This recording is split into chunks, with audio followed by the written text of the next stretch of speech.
let's talk about rounding.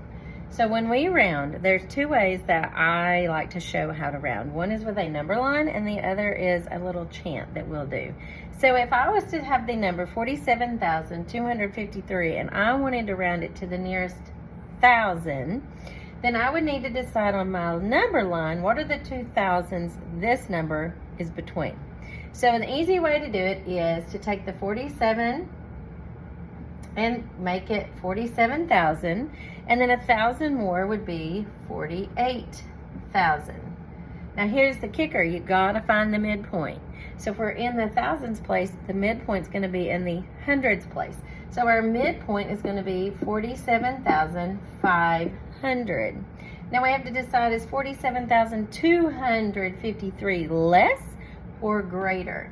Well, the 2 is in the hundreds place, and 2 is less than 5, so it's going to go on this side. That means it's going to round down the number line because it's closer to the 47,000 than the 48,000. Now, another way that we do this, if we take the same number and we do a little chant that we learned in class today, is, who's that knocking on my door? So we need to find our door first. If we are rounding this number to the nearest 100, the 2 is in the hundreds place. So we're going to draw a door around the 2. So the 2 is inside the door, 5 is knocking on the door. So it's, who's that knocking on my door? 5 or more, add 1 more. 4 or less, let it rest. So we look and we say, oh, 5 is 5 or more, so we're going to add 1 more to the digit inside the door. So we're going to add 1 to 2, which makes that 3.